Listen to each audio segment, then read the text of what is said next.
안녕하세요. 반갑습니다. 네. 네, 호정 언니가 소개를 했듯이 제 이름은 김혜완이고요. 네, 뭐 일부러 이것을 위해 날아온 건 아니고 쿠바에서 코로나를 피해서 도망쳐 왔다가 어쨌든 이렇게 2년이 돼가지고 작년에는 보지 못한 다양한 청년들을 볼 수 있어서 저도 되게 기쁘고, 제가 한 30분 정도 짧게 얘기를 할 거라서 제 소개를 일단 하겠습니다. 제가 연구실에 온 건 그러니까 딱 10년 전에 2010년에 제가 다니던 고등학교를 고1 때 한 학기만 다니고 이제 자퇴를 했었어요.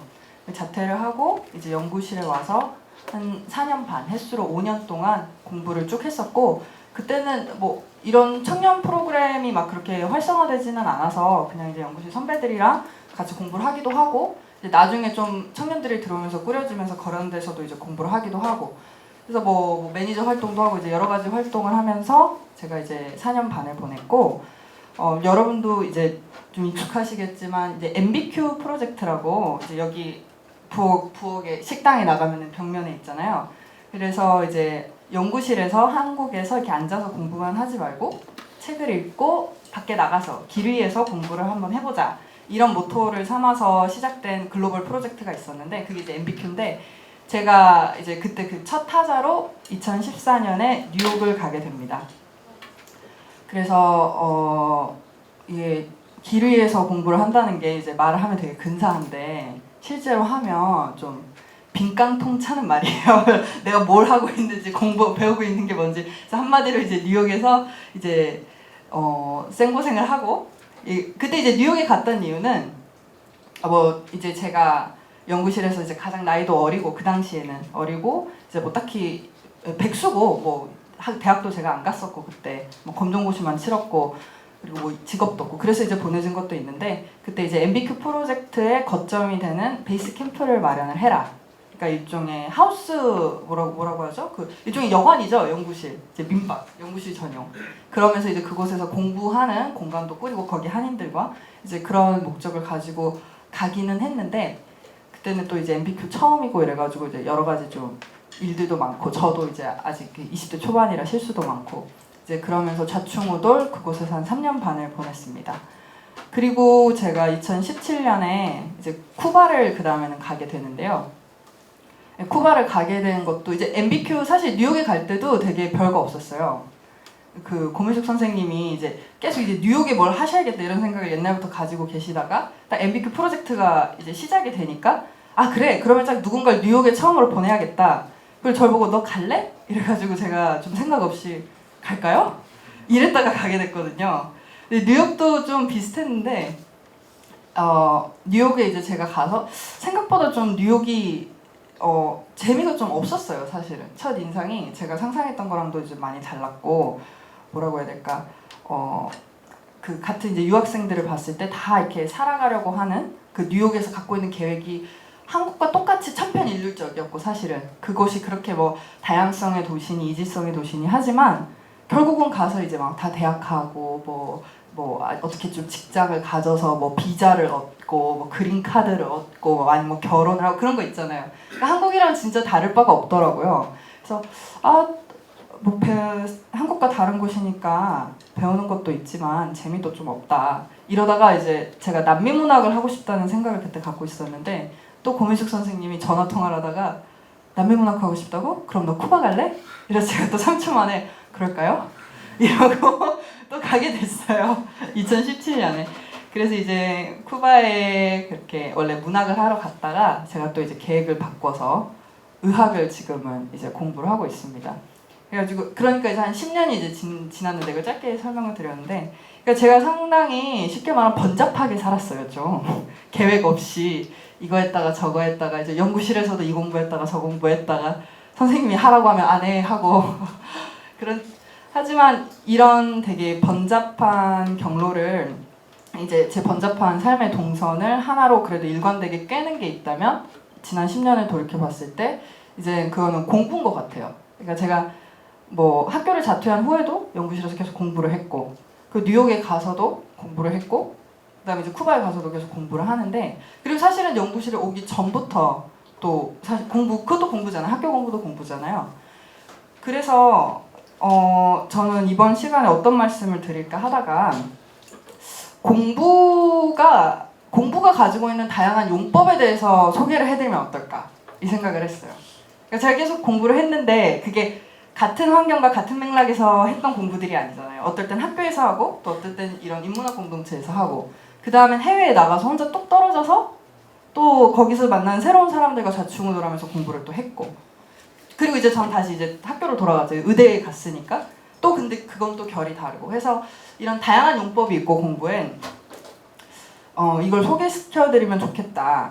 왜냐면 저는 공부를 어떻게 생각을 하냐면 개인적으로 절대 실패하지 않는 보험이라고 생각합니다.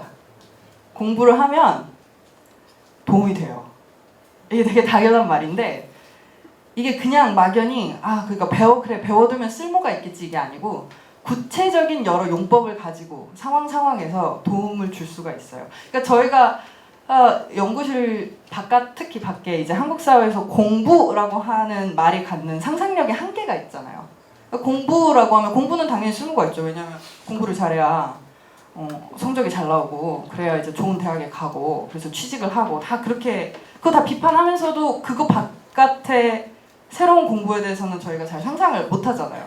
막 연구실 같은 곳에 와야 이렇게도 공부를 하는구나 이런 생각을 하게 되는데 그래서 좀 그런 것들을 몇 가지 짧게 소개를 드리려고 합니다. 그러면 이제 좀 제가 살아온 이런 방법도 그러니까 이런 환경도 좀 더 잘 이해가 되실 것 같아요. 네, 그러면 제가 생각하는 공부의 첫 번째 용법 가장 신선하고 가장 좀 충격적인 용법은 저는 각성 같아요. 이게 무슨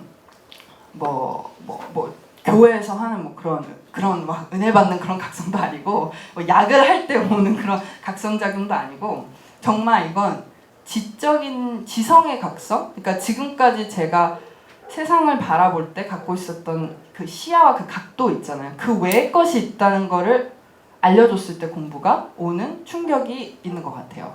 저는 이걸 언제 개인적으로 경험을 했었냐면 제가 이제 중학교 2학년 때 중학교 2학년은 왜 코로나가 와도 두렵지 않은 핵폭탄이 터져도 절대로 두려워하지 않는다는 그 중2병 그 시절이잖아요.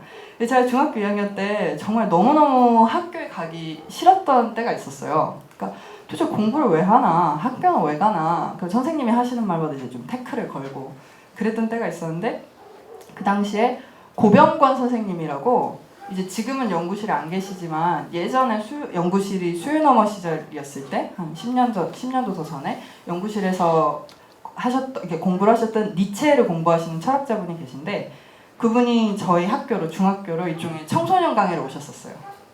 그래서 그걸 이제 제가 책을 좋아하는 친구가 저를 끌고 갔어요. 저는 이제 안 간다 그랬는데 그래서 가서 이렇게 듣는데 고병관 선생님이 이제 말은 정확하게 기억이 안 나지만 그 당시에 제가 그 얘기를 하는데 공부를 왜 해야 된다고 여러분들은 생각하세요? 중학교 2학년들 앞에 두고 왜냐면 무지는 악이기 때문입니다. 딱 이 얘기를 하셨어요. 그러면서 이제 그 말은 한나 아렌트라는 여성 철학자가 했었던 말인데 이제 그걸 이제 고병건 선생님의 니체적인 해석이랑 같이 곁들여서 설명을 해주셨는데 이제 아우슈비츠와 그런 나치 정권 시대 그런 얘기를 곁들이면서 악마가 따로 있는 것이 아니라 너희들이 무지한 사람은 자기가 악을 행한지도 모르고 행한다. 그것이 악마다 이런 얘기를 하셨어요. 그래서 그때 좀 강의가 대단했죠. 이제 중학교 2학년들이 다 막 감화를 받아가지고 뭐 공부해야 되나 막 이러고 그래서 그때 사실은 저는 처음으로 돌이켜보면 공부가 주는 각성 효과를 그때 봤던 것 같아요. 그게 답을 주는 게 아니에요. 답을 주면 그런 각성이 안 나와요. 그 질문 있고 답을 주면은 그냥 그건 끝나는 거잖아요. 그 상황이. 근데 그게 아니라 자꾸 내가 질문을 갖고 있는데 제가 질문을 하고 있는 조건이 있죠. 그러니까 난 공부를 왜 해야 되지의 질문의 조건은 저는 학교였던 거잖아요. 그러니까 제가 알고 있는 공부는 딱 그 학교 안에 배치, 선생님, 교과서, 뭐 대학, 취직 이런 거 안에서 나는 공부를 왜 해야 되지라고 물었었는데 그 판을 깨신 거죠. 공부는 그게 아니야. 그리고 판이 확 넓어지면서 제가 갖고 있었던 질문이 오히려 좀 무화가 되는 그러니까 새롭게 그 시야가 이제 넓어지는 그 순간에 오는 각성 효과가 있는 것 같아요. 그런 건 사실은 해답을 주는 것은 아니지만 공부가 제가 코너에 몰렸다고 생각했을 때 이것밖에는 길이 없고 이것밖에는 답이 없고 그래서 너무 깝깝하고 앞이 보이지 않을 때 공부만이 줄 수 있는 어떤 도움인 것 같아요. 사실 너는 코너에 몰리지 않았고 네가 조금만 각도를 바꾸고 시선을 바꾸면 문제 자체가 완전히 달라질 수 있다. 저는 그게 이제 공부의 첫 번째 효과인 각성 같고 사실 그거는 연구실 안에서도 공부를 계속 하시면 자주 이제 찾아오는 왜 선생님들 강의들은 가끔 막 은혜 받는 것 같고 그렇구나 이러잖아요. 그래서 그런 것도 다 그런 용법의 일환인 거죠. 이제 두 번째로 제가 활용했었던 공부의 용법은 자존심 세우기입니다. 그러니까 뭐랄까 사회를 살다 보면 자존심을 되게 세우고 싶잖아요. 그러니까 막 나 무시하면 짜증나고 갑질받기 싫고 근데 자존심을 세울 때 무식하면 정말 추한 것 같아요. 정말 자존심을 높이 세웠는데 공부한 게 없잖아요. 그럼 한 번에 그 무너질 수 있는 허약한 탑이잖아요. 근데 이제 자존심을 이걸 못 꺾고 막 그 무식한 사람이 하면 너무 추하고 그게 사실은 저는 꼰대 같은데 그러니까 제가 이제 자존심을 세우기 위해서 또 맹렬히 공부했던 이제 이유가 그 당시에 저의 적은 아버지였습니다. 이제 이것도 이제 제 10대 시절 이야기인데 저희 아버지가 이렇게 공부를 굉장히 많이 하시고 또 이제 사회운동도 많이 하셨고 그러니까 뭐라고 해야 되지? 뭐 말이 많으세요 한마디로 말이 많은데 근데 이게 예를 들면 제가 이제 뭐 지금은 사이가 좋습니다. 하지만 예전에 사이가 아주 안 좋았는데 이런 식이었어요. 예를 들면은 제가 이제 식탁 앞에서 10대 때 나 너무 내가 좀 살이 찐 것 같아 요새. 그 사춘기 때 여자애들 살 가지고 외모 갖고 고민을 많이 하잖아요. 그러니까 나 좀 살이 찐 것 같아서 좀 살을 빼야겠어. 그러면 그냥 네가 뺄 게 어딨다고 그냥 이렇게 얘기해주면 되는데 그것은 네가 이 외모 지상주의 사회 속에서 너무나 이 미디어의 영향을 많이 받아 왜곡된 자아상을 갖고 있는 거죠. 막 이렇게 일장연설을 하면 이미 듣기 싫어요. 자존심이 상해. 예를 들면 그리고 뭐 나는 옷을 사고 싶다. 이러면 또 무슨 소비주의에 또 물들어서 어쩌고 저쩌고 해서 그 당시엔 이 아버지의 말이 맞고 틀리고를 떠나서 왜 청소년 때 뭐 청년기도 그러지만 되게 저희가 자기 말을 갖고 싶잖아요. 자기 말을 하고 싶고 내가 생각해서 내가 경험해서 그래야 좀 중심이 생기는데 내가 생각할 공간, 생각한 말을 주지 않고 막 아버지가 막 다다다 쏘아붙이는데 나도 막 짜증나는데 할 말이 없잖아요. 그 자존심이 팍 상하는 거예요. 그래서 이제 연구실에 와서 엄청 공부했죠. 내가 언젠가는 아버지를 말빨로 이겨버리라. 그것도 일종의 뭐 원동력이었는데 근데 되게 재밌는 게 그렇게 공부를 막 해서 막 아버지가 공부하셨던 뭐 철학이라든가 이런 것도 하고 뭐 안 하셨던 문학이나 역사 이런 것도 다 공부를 하고 그렇게 공부를 다 하고 나니까 오히려 자존심을 세우고 싶은 마음이 없어지더라고요. 그러니까 어떻게 보면 그렇게 공부를 하면 결과적으로 자존감이 채워지는 것 같아요. 그러니까 자존심이라는 건 남이 나를 인정함으로써 오는 그런 자기 확인이자 이제 기쁨이자 그런 건데 자존감은 제가 저를 인정을 하는 거잖아요. 그러니까 자존심을 세우려고 막 공부를 했는데 결과적으로는 이렇게 자존감이 딱 채워지니까 굳이 이렇게 싸울 필요가 없더라고요. 근데 뭐 자존심 세우기에도 좋아요. 예, 공부는. 그래서 여러모로 일거양득인 그런 저는 용법 같습니다. 자, 그리고 세 번째 공부의 용법.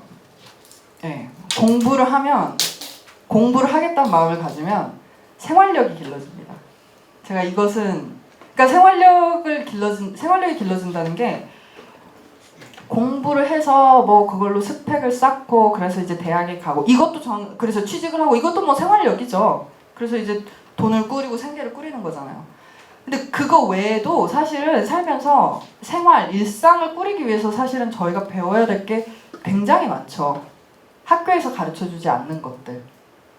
저는 생활을 하려면 공부를 해야 되는구나를 연구실에 와서 처음 배웠던 것 같아요. 연구실에 왔는데 공부를 하러 왔는데 듣는 얘기 뭐 밥하는 것도 공부다. 뭐 청소하는 것도 공부다. 이런 얘기를 듣는데 처음에는 납득이 잘 안 되는 거예요. 이거는 그냥 살기 위해서 해야 되는 일이지 이게 어째서 공부냐. 근데 제가 너무 못하더라고요. 이거를. 그러니까 다시 나와서 생각을 해보니까 이런 것들을 부모님이 해주셨기 때문에 제가 사실은 굳이 하지 않아도 내가 살 수 있었던 건데, 공동체에 딱 나와보니 제 되게 그 무능함이 이제 딱 드러난 거죠. 그러니까 살기 위해서 저는 이제 그런 것들을 배웠는데, 이제 제가 주방에서 저는 18살에 연구실에 왔기 때문에 아주 그 지금도 개손이지만 그때는 더 밥을 못했어요. 그래서 주방 레전드들이 있어요. 그 당시에 제가 쳤던 사고들, 된장이 풀어지지 않은 된장국, 꽉 찬 3층밥 50인분 했는데 아무것도 먹을 수 없어. 이러면 나 거의 죽을 듯이 발제를 안 해갔을 때보다 더 극심한 이 분노의 그런 폭탄을 맞고. 그래서 저는 그때 저도 좀 충격인 거예요. 내가 이렇게 못하는구나. 뭘 진짜 뭐 너무 무능하고, 막 보리차를 끓이라고 했는데 저는 살면서 보리차를 끓여본 적이 없으니까 이 보리차 이 덩어리 있잖아요. 이거 다 넣으면 되나요? 막 이러고 이제 그런 걸 몇 번 겪고 나서 제가 진짜 살려면 배워야겠다. 이거 다 배워야겠다. 청소하는 것도, 밥하는 것도, 그리고 진짜 사소한 거 있잖아. 뭐 매니징 하는 거, 뭐 약속 조율하는 거, 이거 다 배워야 되는구나. 살려면 배워야죠. 왜냐면 그런 건 살기 위한 기본 스킬이니까. 그리고 또 살려면 배워야 했어요. 그런 거 안 하면 연구실에서 쫓겨나니까. 쫓겨나면 안 되잖아. 연구실 안에서 살아야 되는데. 그래서 그때 이제 죽기 살기로 배웠는데, 그러니까 생활을 배운다는 태도가 외국에 나갔을 때 굉장히 도움이 많이 되더라고요. 그때 제가 좀 내가 공부를 했구나 이 방면에서 그걸 느꼈던 것 같아요. 그러니까 딱 그 뉴욕, 그리고 그 다음에는 쿠바. 이제 뉴욕에서는 좀 언어적인 문제가 더 힘들었지만 쿠바 같은 경우는 생활 환경이 이제 완전히 달라요. 그러니까 저희가 알고 있는 생활의 문법이 아니에요.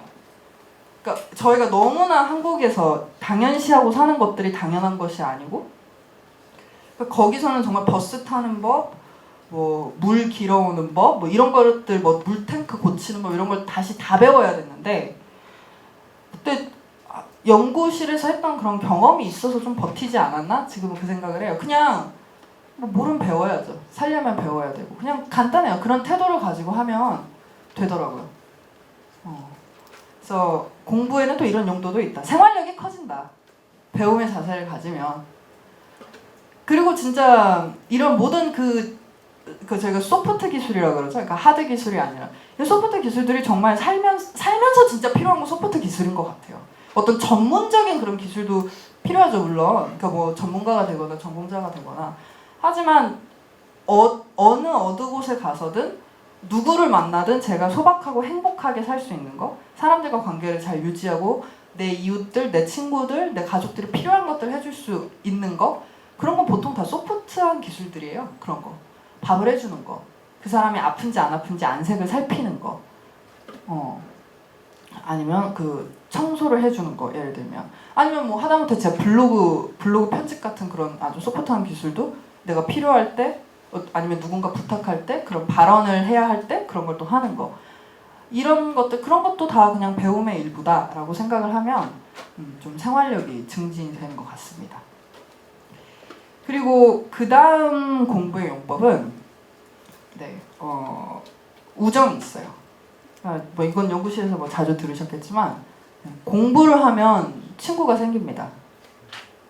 근데 이때 말하는 친구는 그냥 술 마시고 그냥 연락하고 그런 친구가 아니고, 진짜로 어떤 문제가 있을 때 저의 문제를 얘기할 수 있고 의지할 수 있고, 그리고 같이 배우는 그런 태도를 공유하는 친구를 사귈 수 있습니다.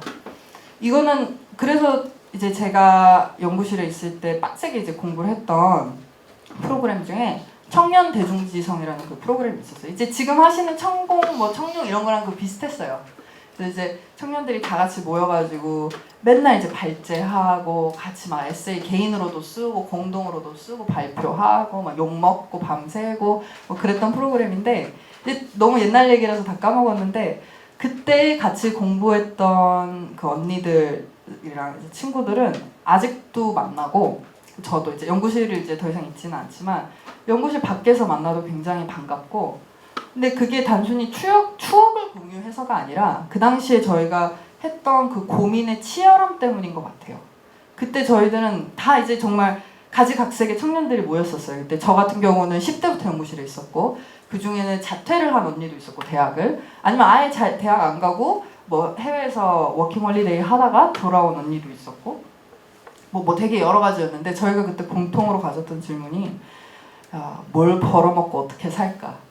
이게 굉장히 그때 저희한테 중요했던 질문들이었어요.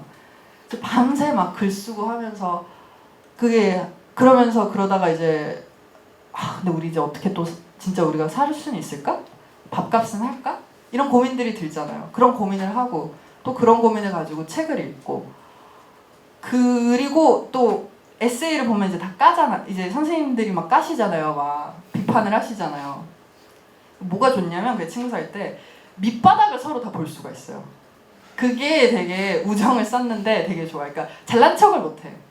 내가 좀 지적인 척을 못해요. 그렇게 같이 공부를 하면. 왜냐면은 내 글을 다 같이 소리내서 읽고 그걸 선생님이 앞에서 다 까주는데 어떻게 그런 그러니까 자존심을 버려야지. 무식하니까 자존심을 못 세우죠 서로한테. 좀 그런 관계가 되는 것 같아요. 그리고 그렇게 공부를 했다는 것은 그 사람이 뭐 완전히 무슨 계기가 있어서 180도 바뀌지 않는 한은 다른 곳에 살아도 어쨌든 우리는 고민하면서 사는 사람들이라는 거. 어떻게 새로 좀 잘 살아보고 싶어서 내 속도로 살고 싶어서 사람들이 어쨌든 공부를 하는 거잖아요. 질문을 하고 싶어서 인생에 있어서. 그런 사람들이 갖는 태도가 있고 그런 태도를 공유하면서 공부를 했던 그 치열함이 있고 그런 것들이 우정을 만드는 것 같아요. 그래서 어제도 그 언니들을 만나고 왔는데 그 언니 중 한 명이 강학원에 있었던 시간은 길진 않은데 1년 반 정도 공부했던 언니인데 그러더라고요. 한 가지는 확실히 배웠다. 친구를 만들려면 공부를 하면 되겠구나. 그 언니들은 그 후로도 굉장히 서로 의지를 하면서 지금 살고 있고 이것이 이제 공부를 통해서 만들 수 있는 우정의 첫 번째 종류고요. 두 번째 종류는 또 공부를 안 하는 사람과도 친구가 될 수 있어요. 공부를 정말 제대로 하시면 공부를 안 하는 사람들, 그러니까 내 말이 안 통하는 사람들, 니체의 니자도 모르는 사람들, 뭐 사마천 전혀 모르는 사람들, 그런 사람들과도 친구가 될 수 있는데 왜 그러냐면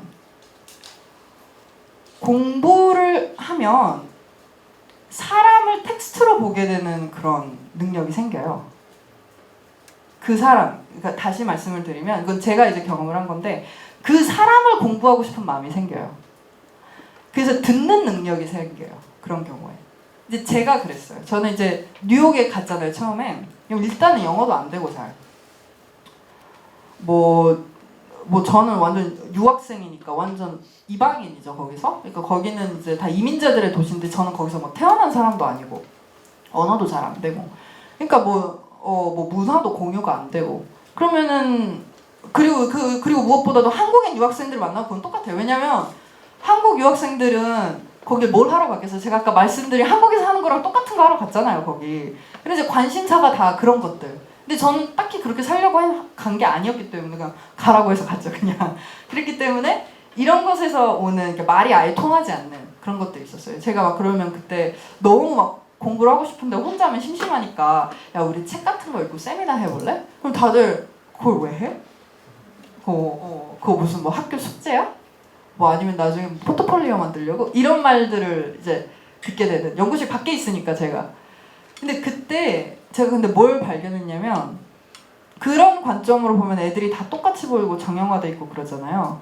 근데 그런 한 명 한 명도 인생 스토리가 있어요. 뉴욕에 오기까지 그런 사람들이 거쳤던 스토리가 있고 그 사람이 지금 갖고 있는 생각과 행동은 설령 제가 지금 살고 있는 삶의 결과 다를지라도 그런 인생 스토리의 결과이자 결집인 거예요. 그래서 저는 참 대화도 안 되고 나는 되게 좀 외롭고 소통도 안 되고 그렇다 했다가 어느 날 이제 그런 속 이야기들을 조금씩 듣고 너무 이게 흥미로운 거예요. 그러니까 거꾸로 달라서 그때부터는 흥미롭기 시작했어요. 이야기를 들어보고 싶다. 그건 제가 살아보지 못한 인생이고 살아보지 못한 고민이잖아요. 왜 똑같은 트랙에서 살고 있는 것 같아도 그 사람이 사실 사주팔자가 다 다르듯이 그 사람이 태어난 가정도 다르고 뉴욕은 더 심했죠. 언어도 사실은 네이티브 그 언어도 다 다르고 스페인어를 하는 애가 영어를 배울 때 고충과 예를 들면 중국어를 하는 애가 영어를 배울 때 고충은 또 다르잖아요. 그런 것부터 다 다르니까 그때부터는 제가 듣기 시작했어요. 그 사람들한테 이제 제가 막 말을 하려고 친구를 만드는 게 아니라 궁금해서. 그렇게 한 10사람 제가 진심을 다해서 들어주면 한 명은 친구가 돼요. 왜냐면 다들 자기 얘기가 하고 싶거든요. 다 외롭고. 그때 귀를 기울여주면 결국 그렇게 친구가 되는 사람들이 있어요. 그래서 공부하는 사람들끼리도 굉장히 튼튼한 우정을 가질 수 있지만 거꾸로 공부를 하지 않는 사람들, 그런 저희가 속사정을 모르면 정말 다 똑같아 보이는 그냥 사회의 원자들처럼 보이는 사람들과도 접속을 할 수 있는 그런 좀 힘을 키워주는 것 같아요. 그래서 친구를 많이 사귈 수 있습니다. 공부를 하시면. 그리고 마지막 용법, 거의 시간이 다 됐으니까 네, 마지막 공부의 용법은 인생에서 길을 찾을 수 있게 해주는 것 같아요. 공부는. 저희가 이제 청년들이 이제 갖는 고민이 어떻게 살까잖아요. 그러니까 막막하고. 근데 이제 어떻게 살까라는 말을 분화를 시켜보면 저는 이 세 가지의 요소인 것 같아요. 그러니까 나는 무엇을 하고 싶은가? 무엇을 할 수 있는가? 그리고 무엇을 해야 하는가? 인생에서. 그리고 이 세 가지가 맞물려야 되는 거잖아요. 제가 살고 있는 이 방식과 살고 있는 배치 안에서. 근데 우리는 이걸 맞물리는 것도 어려운데 청년 때는 보통 내가 뭘 하고 싶은지도 모르고 뭘 할 수 있는지도 모르고 뭘 해야 되는지도 잘 몰라요. 들어서는 알지만은. 그런데 이걸 조금 더 구체화를 해보면 무엇을 할 수 있는가는 능력의 문제예요. 그러니까 내가 내 손으로 내 몸으로 뭘 할 수 있는가. 스펙 말고. 그러니까 그냥 그 토플 뭐 토익 990점 그런 거 말고 영어를 할 수 있다는 건 진짜 영어를 하는 거잖아요. 그 능력. 그리고 나는 요리를 할 수 있다는 거는 요리를 사 먹는 게 아니고 진짜 내가 하는 거잖아요. 그러니까 진짜 내가 몸을 써서 무엇을 할 수 있는가 그런 능력의 문제가 하나가 있고. 근데 이것도 뭐 배우는 거죠. 능력을 키우려면 공부를 해야 되니까 배워야 되니까. 그게 뭐 책을 통해서든 뭘 통해서든.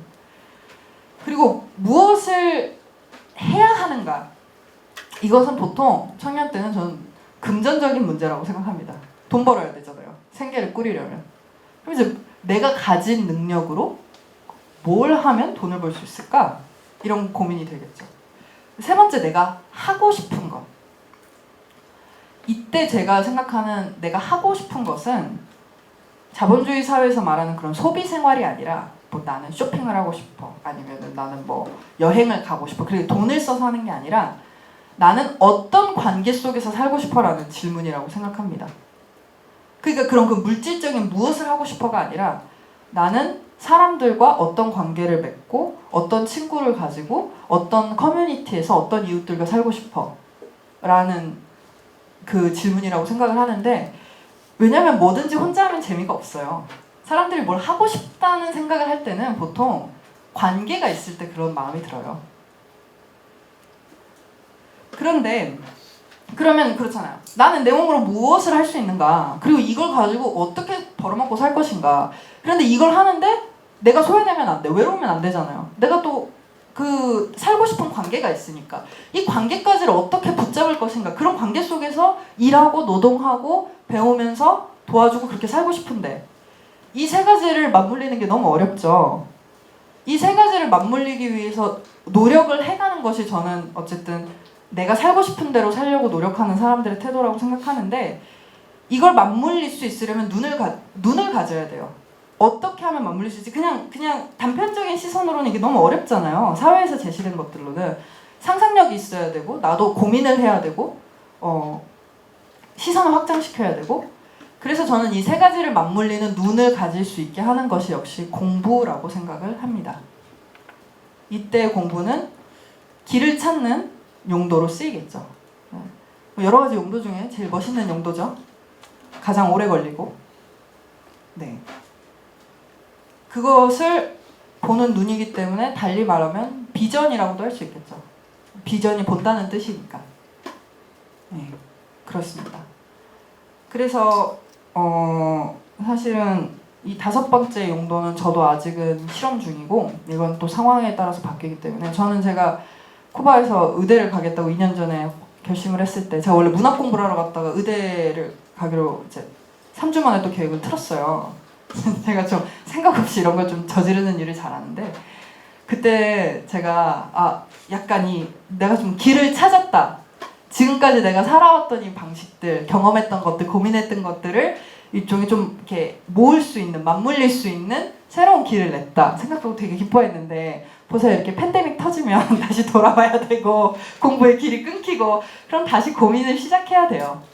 길을 찾았다 생각했는데 또 다시 잃어버리고 나는 내 길을 가고 있다고 생각했는데 또 어떤 새로운 인연이 들어와서 길을 또 틀어버릴 수도 있고 그러면 예를 들면 결혼을 해서 애가 생긴다고 하면 그럼 또 인생이 또 틀어지는 거잖아요. 그러면은 다시 공부하고 다시 길을 찾아야죠. 네, 그래서 이 5번째 용도는 가장 어려운 만큼 계속해서 시도하고 또 거기서 배우고 그런 용도라고 이제 생각을 합니다.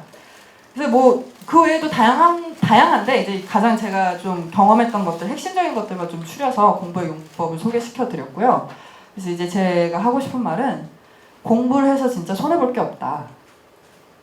공부는 정말 실패하지 않는 보험이다. 살면서. 그 공부를 돈 버는데 써먹으셔도 되고 안 써먹으셔도 되고 그 공부를 통해서 당장 친구가 안 생길 수도 있고 여전히 길을 잃은 것 같고 그럴 수도 있어요.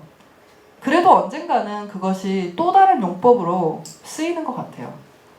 그러니까 사실 저도 이제 아주 취미도 잡다고 여러 가지를 해왔었는데 그래도 가장 오래 꾸준히 한 게 공부라서 참 다행이다. 그래서 흑역사가 그렇게 많이 만들어지지 않았다. 삽질을 하긴 했지만 그렇게 오래 하지는 않았구나. 공부를 해서 그렇구나. 네, 저는 그렇게 생각하고 다들 청룡 천공에서 공부의 기쁨을 만끽하셨으면 좋겠습니다.